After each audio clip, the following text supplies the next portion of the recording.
Hello, you are welcome to the next section of this course, and we are going to consider a very important statement in SQL, which is a select statement. Now, the select statement is the most common statement which is used in SQL to retrieve information from a table, because you are going to be coming frequently, you are going to be using this statement while working as a data analyst and processing data in SQL. Now we are going to be seeing how to combine the select statement with some other statement to perform some complex queries. Now, this is the format of the select statement. It says we are going to use a select keyword when working with select statement. Use your select keyword, then the column name from the table which you are retrieving the data from. The select statement is used to retrieve information from a table, right? Now, this is the format of the query when you are working with SQL. It says select the column name, right? Remember, in database, if we have a database, all right, database is just a collection of tables. All right, and these tables is a collection of rows and columns, just as we have in our Microsoft Excel. MS Excel is arranged in columns and in rows, and also has cells, the intersection between the columns and the rows. Now, when it comes to SQL, a table is a collection of rows and columns, while a database is a collection of tables. And when you are using the select statement, this is the format which you are going to use. Select the column name from the table name. All right. Select the column name from the table name. All right. So these are the columns. The vertical here is a column, and then we have the horizontal rows. In table 2, we have C1 here, C2, and C3 as the column name. And then we have 1, 2, 3 here as the horizontal rows. And these are the table. We have table 1, table 2, and table 3.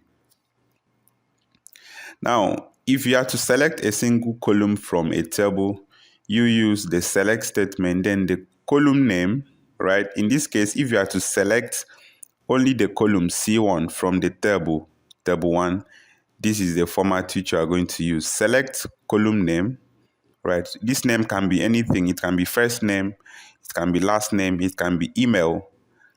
So all you have to do is to click on the select, right? Then the column name here from the table. If you have to select the column name C2 from table 2, it's going to be select C2 from table 2. All right, we can also select multiple columns from a table. Let's take, for example, that there are necessary information. Maybe you have been asked to filter out the first name, the last name, and then the email of applicants that are registered for an event. And then you are given a database, right? And you're asked to select, let's say C1 can be first name, C2 can be maybe last name, and then C3 is the email address. Now what you have to do, just use your select statement, then your column name, first name, last name, and then email from table 1. So this is how we can select multiple columns from a table. Now we can also select all columns from a table. And the way we do this is by using the asterisk sign here, that's asterisk symbol, from the table name which you want to retrieve the whole information from. All right. So let's take, for example, we are to retrieve the whole information from the table, maybe table 2. All you have to do, just use the asterisk signs and then replace this table with table 2. Now, we are going to head over to our PG admin, where we are going to start practicing what you've seen so far. All right. So, all right. Now, let's head over to our PG admin, as we said before. And we are going to be working with our DVD rentals database, which we created initially. Now, we have several columns here, or to say we have tables here. And each of these tables, there are about 15 tables. And to toggle down these things, this is our DVD rentals database. if you click on this arrow, it's going to bring up some drop downs, and then you click on schema. All right, then you click on public. And once the public is open, you are going to see this table here, right? And it has about 15 tables, and each of the tables has, as we saw initially, has columns. And we can see the columns that are available right here. All right, now let's head over to our DVD rentals. Now right click on there and then click on query tool. And once you've clicked on there, another window is going to pop up towards the right. Okay, now we are going to be writing some of our SQL queries here. This is our query editor. First of all, let us select all the columns from our table, and we are going to be working with the actor table right here. We have our table. The first one is the actor table. Now let's select asterisk from actor. Then when you're done, click on this button here. If you are using Windows, you can press the F5 key on your keyboard to execute this query. But if not, just click on this play button here, and then it's going to display the whole columns from that table actor, right? So we have here the actor ID, the first name, last name, and update.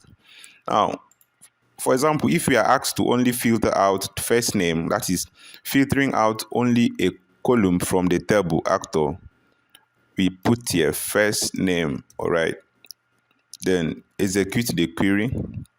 Now we can see that we have only the first name in our results. All right, so to filter out the second, maybe you can filter out last name from actor, then execute the query. All right, then you can filter out if there are available columns from here.